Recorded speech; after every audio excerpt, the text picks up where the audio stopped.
sur le perchoir.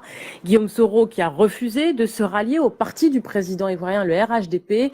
Âgé de 46 ans, Guillaume Soro présidait l'Assemblée nationale depuis 2013. Il avait été auparavant le premier chef du gouvernement du président Alassane Ouattara après son arrivée au pouvoir en 2011. Les détails de cette journée avec notre correspondant Iwen Gourlé. Guillaume Soro voulait faire les choses en grand. Son discours était très attendu ce matin.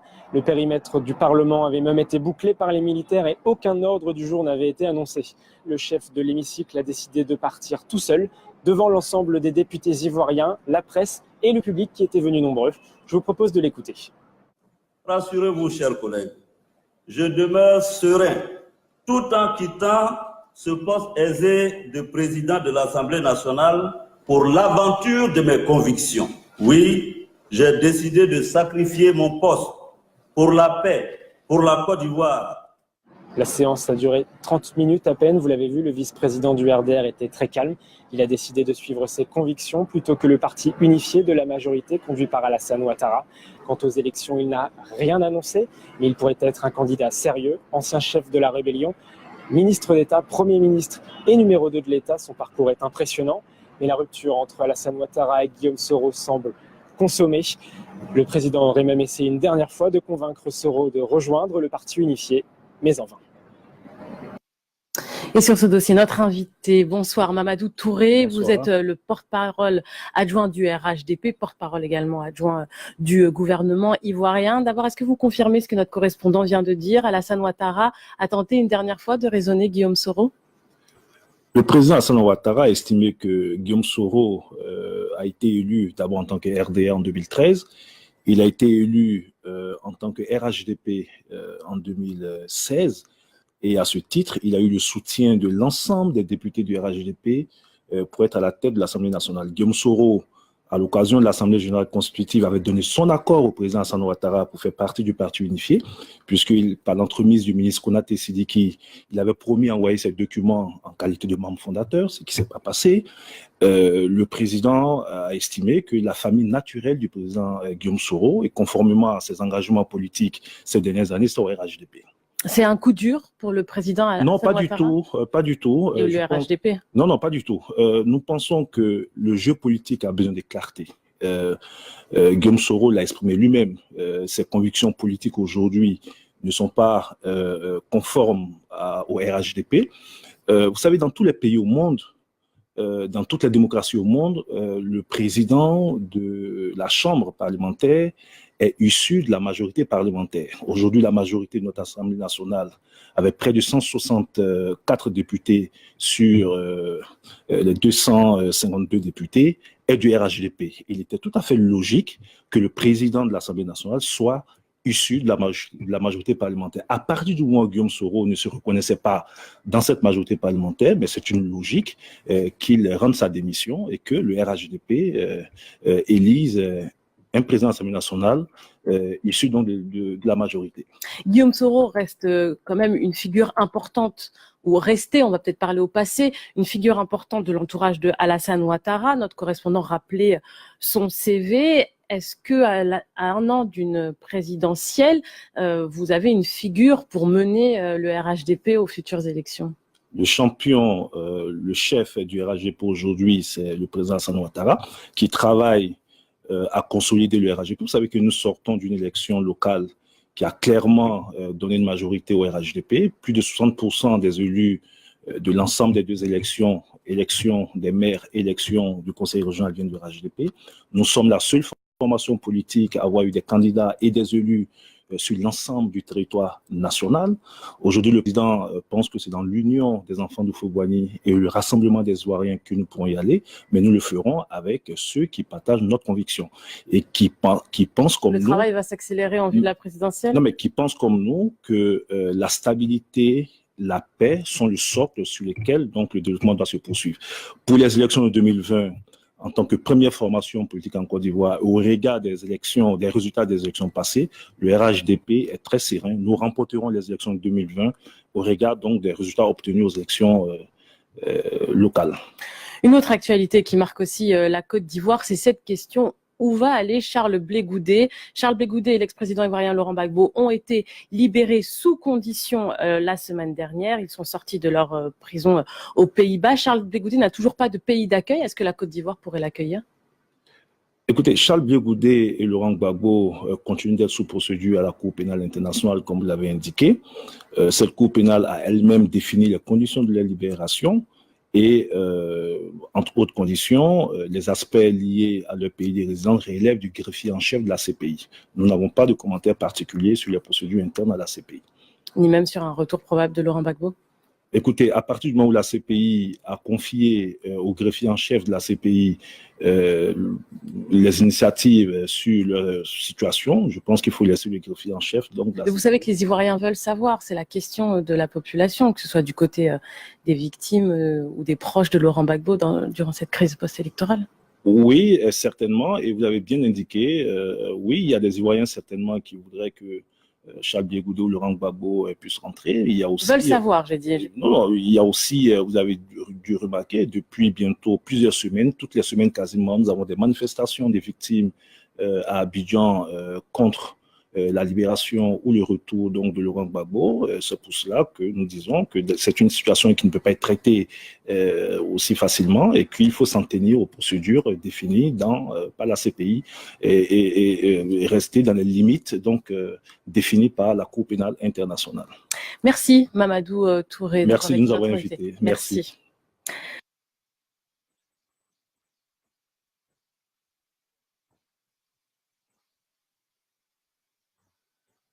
Voilà, vous l'avez parfaitement bien compris. Ce que nous allons faire, nous allons aller rapidement du côté donc de Paris pour avoir donc la réaction donc du docteur Jean-Aimé Moukétou après avoir écouté ou bien suivi la démission donc de Guillaume Soro. Je sais que par le passé, le docteur Moukétou, vous avez un tout petit prédit cela. Voilà. J'allais dire mano à mano entre Soro, Guillaume et puis Alassane Dramane Ouattara. Est-ce qu'aujourd'hui, vous êtes un peu surpris, docteur Jean-Aimé Moukétou, la manière dont les choses se sont un peu accélérées? Bonjour Jacques Roger. Je ne suis pas surpris par cette démission de la coalition du Rassemblement des eaux-fouettistes pour la démocratie et la paix dans votre pays. Vous étiez en train de dire que nous avons prédit. J'en avais déjà parlé plusieurs fois sur ces antennes en disant qu'il y a Guillaume Soro qui devrait démissionner de cette coalition. Ce qu'il faudrait dire par rapport à cette démission programmée, voulue, démission qui va dans le sens de, si vous voulez, d'une stratégie politique mise en place par M. Guillaume Soro, il faudrait dire que c'est la fin de cette coalition. Il faut insister sur ça. C'est la fin de la coalition. Ça veut dire que le président Alassane Ouattara, il est dos au mur.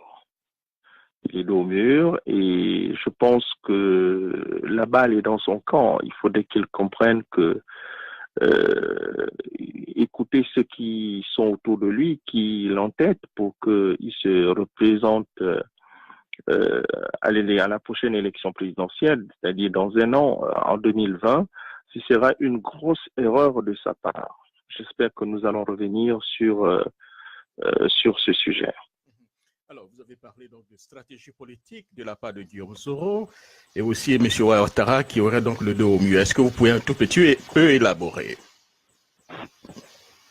Il est dos au mur. Vous savez, bon, je viens d'écouter l'un de ses représentants qui disait que, bon, ils vont gagner l'élection présidentielle de 2020. Je pense que ce monsieur qui parlait au nom de cette coalition raconte de n'importe quoi. J'aimerais qu'il me dise comment va-t-il gagner cette élection présidentielle face au doyen Bédié, face à M. Guillaume Soro et face à M. Blé Goudé et surtout le président Laurent Gbagbo Koudou. Il ne faut pas négliger cette coalition qui est en train de se dessiner, la coalition de 4 personnalités politiques que je viens donc de citer. Je ne vois pas comment le docteur Alassane Ouattara pourrait résister face à cette coalition. C'est une équation impossible à résoudre pour lui. Il ne peut rien faire. Il peut utiliser toutes les stratégies du monde pour tricher, pour tripatouiller l'élection présidentielle de 2020, mais ce sera très, très, très compliqué pour lui. Je m'explique. D'abord, la situation sur le plan international a changé. Ce ne sera plus le même Alassane Ouattara qui sera soutenu par, si vous voulez, la classe politique française. Quand je parle de la classe politique française, c'est-à-dire la droite française qui l'a installée au pouvoir. Vous savez à peu près ce qui s'est passé. Il n'aura plus ce soutien parce que la situation politique a changé en France. La France de 2019 n'est plus cette France qu'il y a 10 ans, 15 ans à peu près. Les choses bougent. Vous voyez les différentes mutations politiques qui se passent en France. Donc, il n'aura plus ce soutien. Si vous allez aux États-Unis, plus précisément en Amérique du Nord, s'il faut le dire, il n'aura plus le soutien de l'Amérique du Nord. Aux États-Unis, les choses ont changé. Il n'a plus des réseaux solides. Les réseaux qui l'ont installé au pouvoir n'existent presque plus. Alors, je ne vois pas comment il pourra le faire même avec des soutiens au niveau de la sous-région, la CEDEAO. Le Burkina Faso, c'est plus Blaise Compaoré qui est au pouvoir. Le président Roch, il est très occupé par la situation interne dans son pays. Je ne le vois pas mettre toute son énergie pour venir soutenir le docteur Alassane Ouattara. Si vous prenez les autres pays, vous allez voir que c'est presque la même chose. Si vous allez au Sénégal, le Sénégal est en pleine élection présidentielle. Donc, le docteur Alassane Ouattara est dos au mur, que ce soit au niveau de sa politique interne et externe, les difficultés se présentent. Et face à ces difficultés, ce qu'il reste, c'est une décision de sagesse. Faire un discours à la nation pour dire au peuple ivoirien qu'il a fait ses 2 mandats, comme l'exige la Constitution, et qu'il a décidé de partir et de laisser la Côte d'Ivoire sur la voie de la démocratisation. S'il fait ce discours, je pense qu'il sortira grandi. Et ça va rester dans les mémoires, pour dire plus précisément dans les archives de la vie politique de Côte d'Ivoire. Je pense que ce qui s'est passé comme blessure dans ce pays, avec la guerre civile, il ne faut pas oublier, toutes ces personnes qui sont décédées, qui ont été assassinées sauvagement alors qu'ils n'avaient rien à voir avec la politique. Donc le docteur Alassane Ouattara, il faut qu'il réfléchisse, il ne faut pas qu'il suive le genre de discours que je venais d'entendre. Il faut qu'il mette de la sagesse de son côté. Alors, mais docteur Moketou, le droit était du côté de Guillaume Soro. Rien ne pouvait obliger M. Soro à quitter son poste. Mais après des rencontres avec le président Alassane Dramane Ouattara et suite en lisant son discours, on a l'impression qu'il a été poussé à la sortie. Alors, selon vous, au-delà des explications que Soro lui-même a données pour éviter donc une crise institutionnelle, est-ce qu'on ne peut pas dire que M. Soro l'a fait par contrainte et qu'il n'avait vraiment pas envie donc d'affronter M. Ouattara maintenant? Il y a 2 choses. Premièrement, si M. Guillaume Soro décidait de se présenter à la prochaine élection présidentielle, il faudrait noter ceci, M. Jacques Roger. Suivez mon regard. Ça voudrait dire qu'il y a une stratégie politique qui a été arrêtée entre le docteur Alassane Ouattara et M. Guillaume Soro. Je ne sais pas si vous me suivez. Soyez plus explicite. Donc, si vous entendez qu'il y a une candidature de M. Guillaume Soro, ça veut dire que ils ont décidé de jouer, si vous voulez, à une stratégie qui va consister à faire quoi? Nous allons voir Guillaume Soro, il se présentera, et le docteur Alassane Ouattara se présentera. Ils vont tripatouiller, et ensuite il reviendra à l'Assemblée nationale, ou bien il sera nommé vice-président de la République. Donc, si je Ça, c'est la première option. Vous n'excluez pas encore une entente Soro-Ouattara, si je vous comprends bien. Je n'exclus pas. Vous savez, Monsieur Jacques Auger, la politique, c'est un jeu de ping-pong. Surtout dans nos pays, c'est un jeu de sorciers. La sorcellerie existe en politique. Et dans votre pays, je pense que c'est ce qui domine la politique. Faites très, très, très attention avec la politique, surtout quand il s'agit du docteur Alassane Ouattara et de Guillaume Soro. Ils se connaissent très bien. Soit, ça c'est la deuxième option, ou bien la deuxième stratégie que Guillaume Soro a arrêtée. Si vous n'entendez pas que Guillaume Soro a décidé de ne pas aller aux élections présidentielles, ça veut dire que là, c'est du sérieux. Ça veut dire qu'il y a une stratégie qui est arrêtée avec le doyen Bégué. Et là, ce sera sérieux. Là, vous pouvez déjà penser à l'alternance. Parce que cette alternance va s'ajouter, ce soutien donc de cette coalition qui est en train de se former, qui est en train d'être faite par le doyen Bédier. Cette coalition va se poursuivre du côté de M. Blé Goudé et du président Laurent Gbagbo Kudo. Et là, ce sera du sérieux. Donc, il faut si je vous comprends bien noter ces deux options. Si je vous comprends très bien, Dr Mouketou, pour les auditeurs qui nous suivent, c'est-à-dire si aujourd'hui Guillaume Soro annonce sa candidature, donc selon vous, ce serait donc une stratégie bien coordonnée avec M. Alassane Ouattara. Par contre, s'il décide de ne pas se présenter, dans ces conditions, ça sera une stratégie avec M. Henri Konan Bédié. Si je vous comprends parfaitement. C'est bien cela. C'est bien ça. C'est bien ça. C'est bien ça. C'est bien ça. Vous allez voir que parmi ces deux options que je venais donc de décrire, il y a une que M. Guillaume Soro va choisir. Et il faudrait que le peuple ivoirien suive bien, avec beaucoup d'attention, dans les jours qui viennent, le choix que fera M. Guillaume Soro. À partir de ce choix, il faudrait que le peuple se positionne sur l'avenir politique en Côte d'Ivoire. Et moi, j'insiste que si vous entendez Guillaume Soro dire que je suis candidat à l'élection présidentielle, là, à cet instant, il faudrait dire aux populations ivoiriennes de ne pas le soutenir. Parce qu'il s'agira, écoutez bien, suivons mon regard, d'une stratégie politique qui est déjà ficelée entre le docteur Alassane Ouattara d'un côté et M. Guillaume Soro de l'autre côté.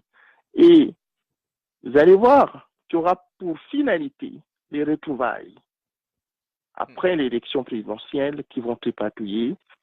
Soit Guillaume Soro reviendra à l'Assemblée nationale, ce qui n'est pas sûr, mais je vois plus la vice-présidence de la République, parce que le docteur Alassane Ouattara pourrait lui dire, écoute, je ferai juste un mandat de plus et après, tu pourras me remplacer. Mais ce sera une grosse erreur de sa part. Parce qu'en acceptant cette stratégie, ce sera sa mort politique. Sa mort politique par rapport au peuple. Et à partir de cet instant aussi, le docteur Alassane Ouattara fera tout pour le tuer politiquement. Je dis bien pour le tuer politiquement. Pour le tuer politiquement, parce qu'après, il fera de lui ce qu'il voudra. Voilà. Voilà qui est bien clair, docteur Jean-Aimé Mouketou. Alors, une dernière question. Avez-vous des informations par rapport à Laurent Gbagbo et Charles Blé Goudé? Laurent Gbagbo a trouvé une terre d'accueil en Belgique. Jusqu'à présent, blé goudé, pas encore. Avez-vous des informations, docteur Jean-Aimé Mouketou, hein? Écoutez, le président Laurent Gbagbo se porte bien, il se repose, il est en famille, il discute avec des gens qui viennent le voir. Je pense que dans les jours qui viennent, il pourra s'exprimer, je dirais, il pourra s'exprimer, contrairement à ce que les gens sont en train de dire. Il n'est pas en prison, c'est quelqu'un de libre. Point barre, point barre, je dis point barre, il est libre. Contrairement à ce que je viens d'entendre, que les Ivoiriens, semble-t-il, sont en train de marcher pour contre son arrivée en Côte d'Ivoire. Ce ne sont pas des Ivoiriens qui marchent. Ce sont des barbares venus tout droit du monde des ténèbres qui pensent que la Côte d'Ivoire devient leur terrain de jeu où ils peuvent venir faire ce qu'ils veulent. Les Ivoiriens, je dis bien les Ivoiriennes et Ivoiriens, le jour où ils vont entendre que le président Laurent Gbagbo Koudou a décidé de venir en Côte d'Ivoire, vous allez voir la mobilisation générale. Et ceux qui manifestent là, ils savent bien que cette descente sera considérée comme la fin totale du régime du docteur Alassane Ouattara. Quand je le dis, ce n'est pas mon souhait. Mon souhait, le premier souhait, c'est la réconciliation nationale. La réconciliation nationale. Parce que ce que j'observe au sommet de l'État en ce moment, ce sont les mêmes éléments que nous avons vus avant, si vous voulez, le déclenchement de la guerre civile. Ce sont les mêmes acteurs qui se présentent. Aujourd'hui, si nous ne faisons pas attention, je préfère dire nous au lieu de dire vous, si nous ne faisons pas attention, Conference recording Côte d'Ivoire, started. vous allez voir que risquerait de prendre encore une voie de la violence. Alors, Dr. Mouketou, Donc, il faudrait attirer l'attention. Dr. Mouketou, Il faudrait le dire. Oh, oui. Alors, avant donc de clore ce chapitre concernant donc la Côte d'Ivoire, c'était le docteur Fayamine Mono qui sera notre invité dans 3 ou 4 petites minutes. Je vais profiter pour lui poser quelques questions par rapport à la démission donc de Guillaume Soro. Hein. Ceux qui ne le savent pas, le docteur Fayamine Mono, il est le leader donc du bloc libéral en Guinée, hein, un parti qui est arrivé donc au 4e aux élections donc présidentielles. Donc c'est un parti assez important au niveau donc de la Guinée. Alors, docteur Fayamine Mono, est-ce que vous nous entendez depuis qu'on a créé? Je vous entends, Jacques, et je dis bonsoir au passage à docteur et aux auditeurs de Jacques Roger. Voilà, docteur Fayamine Mono. Alors, est-ce que vous avez suivi ou bien vous avez lu donc quelques éléments par rapport à la démission donc de Guillaume Soro? Il a beaucoup mis l'accent sur la conviction. Hein? Alors, qu'est-ce que tout cela vous inspire, docteur Fayamine Mono, depuis qu'on a créé? Ben, je crois que c'est une recomposition générale hein, de l'espace politique ivoirien dont on commence à voir les prémices. Il est clair qu'en démissionnant et en insistant sur la conviction, il ne doit plus être en phase avec, je crois, la gouvernance du président Ouattara. Et donc, c'est une nouvelle aventure que Guillaume Soro veut engager et il veut avoir toute sa liberté, n'est-ce pas, d'aller avec qui il choisit hein, d'aller avec. Et donc, à mon avis, c'est une recomposition, c'est une réorientation, n'est-ce pas, de ses choix politiques. On le verra plus clairement dans les mois qui vont suivre. Docteur Faya, quand il nous dit, vous êtes un politicien, hein, docteur Faya, hein, quand un politicien nous dit, hein, je décide de sacrifier mon poste de président de l'Assemblée nationale pour la paix en Côte d'Ivoire, qu'est-ce que selon vous, il voulait réellement dire? C'est-à-dire que s'il se maintenait président de l'Assemblée nationale, il pourrait donc avoir un petit conflit, ce qu'on appelle en Côte d'Ivoire des petits bang-bang. Vous savez, Guillaume Soro, je ne suis pas un spécialiste hein, de la Côte d'Ivoire. J'apprends des choses à travers les émissions que vous organisez, à travers les interventions de nos confrères de la Côte d'Ivoire. Guillaume Soro a été un témoin clé de ce qui s'est passé en Côte d'Ivoire durant plus d'une décennie maintenant, hein, du porte-parole de la rébellion au poste de Premier ministre et du poste de Premier ministre à l'élection qu'on a connue, qui a évincé Gbagbo, et il se retrouve après le président de l'Assemblée nationale. On sait comment les choses ont été menées. Il y a eu affrontement en Côte d'Ivoire. Je suis guinéen, je ne suis pas très familier avec la réalité ivoirienne, mais l'impression que quelqu'un de l'extérieur peut observer, c'est que c'est comme si la justice qu'on a tenté de faire en Côte d'Ivoire, c'est la justice des vainqueurs. Gbagbo et certains de ses lieutenants se sont retrouvés à La Haye, et d'autres ont été épinglés par la justice ivoirienne, même si certains ont été purement et simplement relâchés. Et aujourd'hui, nous voyons pointer à l'horizon la possibilité également que Gbagbo s'en sorte. Alors, le problème ivoirien reste entier.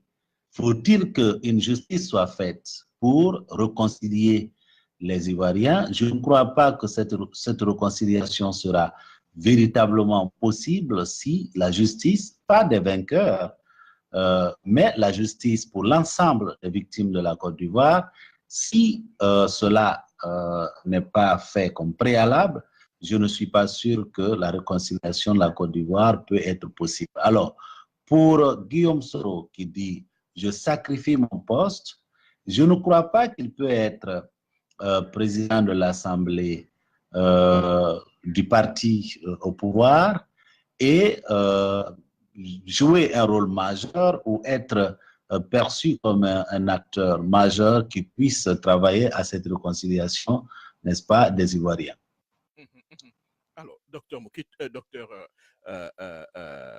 Faya Milmono, la toute dernière question concernant la Côte d'Ivoire. Quand Guillaume Soro dit aussi « je préfère descendre de mon piédestal, vivre et partager le quotidien de mes semblables, citoyens ordinaires, que de me complaire dans l'aisance, voilà, de la posture institutionnelle. Refuser de démissionner conduirait donc imbattablement à la crise institutionnelle. Est-ce que vous voyez Soro Guillaume en train de se positionner pour un grand avenir politique, pour les élections à venir? Comment vous interprétez, si vous voulez, hein, cet ensemble de mots? Il est clair que, d'abord, Guillaume Soro est l'un des acteurs politiques les plus jeunes de la Côte d'Ivoire. Je ne vois pas Guillaume Soro quitter la politique. Non. Il accepte de démissionner de son poste. Il veut revenir au niveau de ses compatriotes, partager leurs peines, partager leurs souffrances. C'est un peu le langage d'un politicien hein, qui veut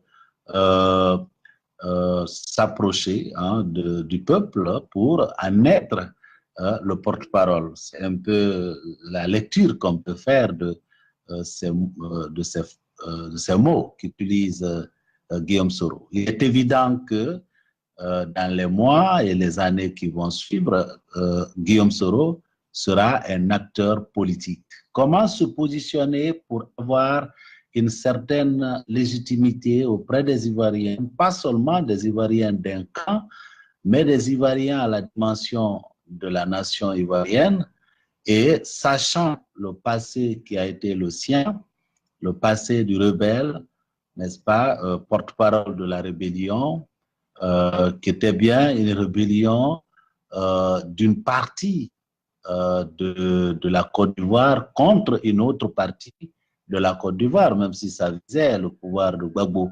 Alors, cette rébellion dont il a été le porte-parole a été, si vous voulez, la ligne de fraction en Côte d'Ivoire. Pour qu'il soit un des acteurs qui contribue à ressouder ce qui a été cassé, eh bien, il ne peut pas continuer à être d'un camp. Et donc, je sais qu'il va essayer de se reconstruire un avenir politique. Je sais qu'il va essayer de se repositionner pour jouer un rôle majeur dans la conciliation des Ivoiriens.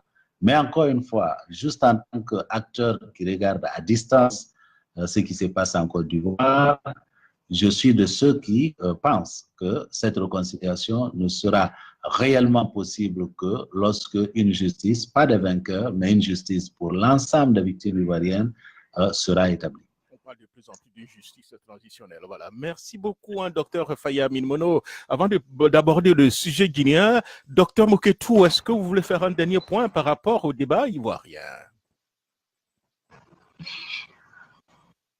Écoutez, je voudrais d'abord transmettre mes salutations fraternelles au docteur Faya. J'espère qu'il va bien. J'espère que la situation politique en Côte d'Ivoire, disons en Guinée-Conakry, est en train de s'éclaircir.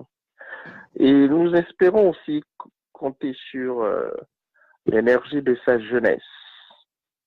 Alors, s'agissant de la Côte d'Ivoire, je pense que les choses sont claires. Comme je le disais, nous sommes en face de deux stratégies politiques qui nous attendent. La première stratégie ira dans le sens du changement et de l'alternance. Si Guillaume Soro décidait donc de ne pas se présenter à l'élection présidentielle.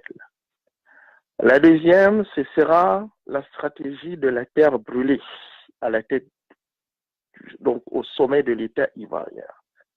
Si vous entendez que Guillaume Soro est candidat à l'élection présidentielle, ça veut dire qu'il va dérouler la stratégie qu'il a arrêtée avec le docteur Alassane Ouattara pour tenir encore la Côte d'Ivoire en otage pendant 5, 10 ans, 15 ans.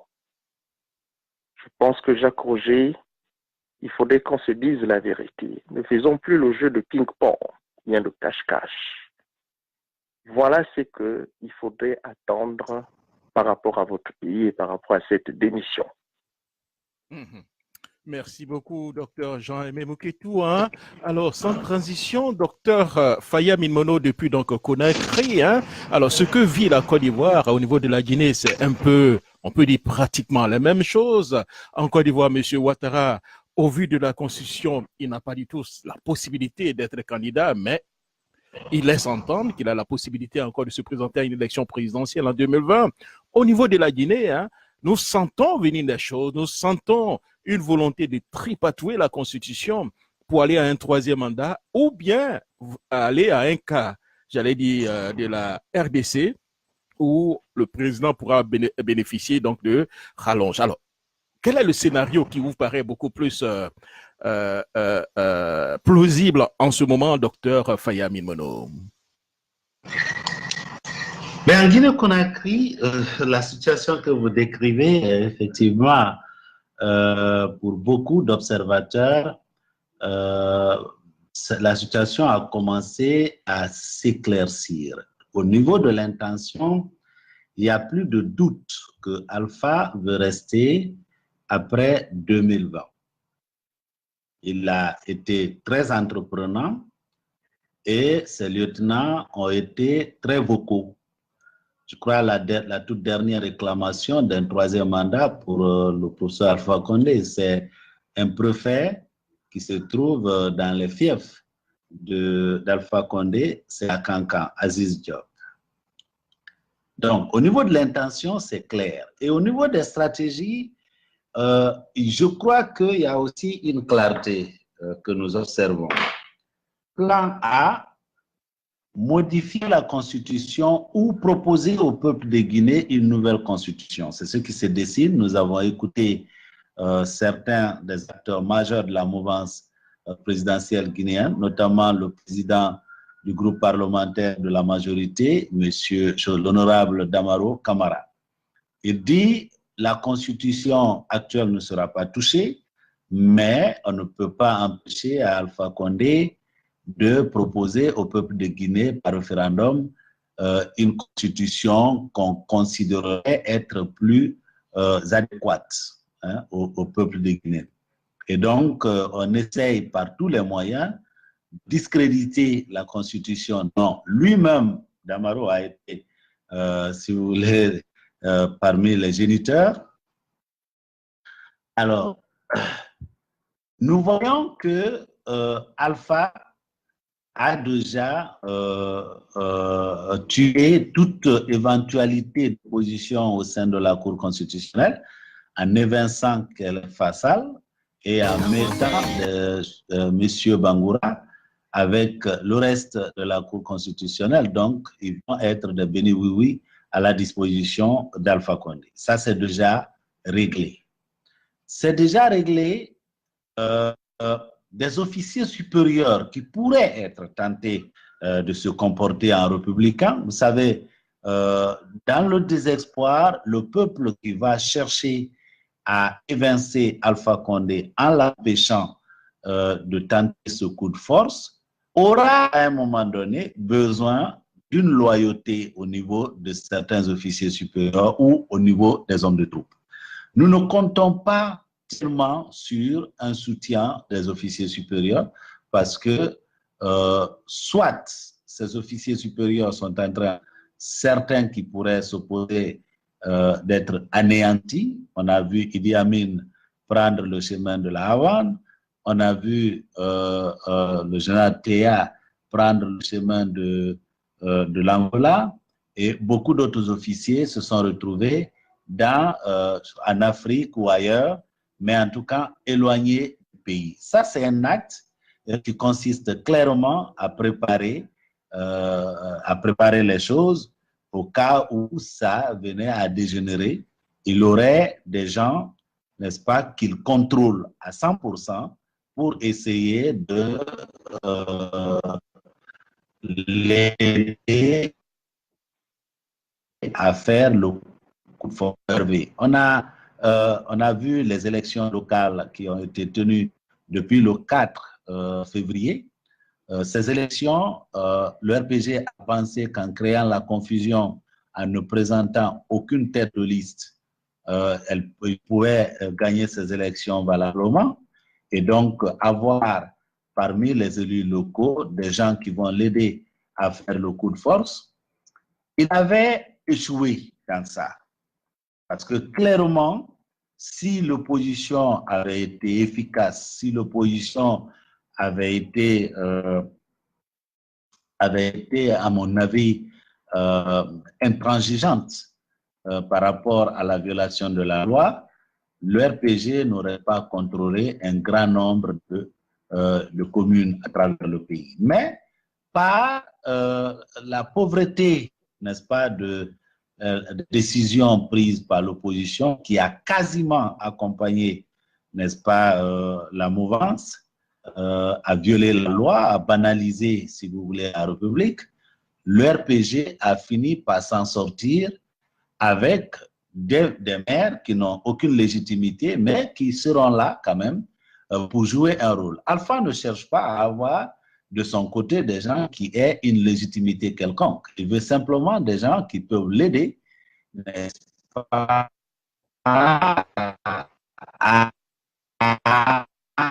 tout cela réuni aujourd'hui, Jacques, il apparaît clairement que Alpha est dans la dynamique de rester après 2020.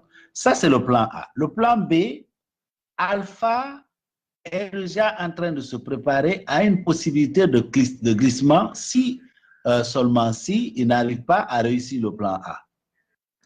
Et il commence donc par calcul politique, parce qu'on n'avait pas connu d'épidémie, on n'a pas connu de calamité, il n'y avait pas eu de rébellion en Guinée, comme ce fut le cas en Côte d'Ivoire il y a des années. Mais par calcul politique, on a laissé le mandat des députés finir sans que nous ayons aujourd'hui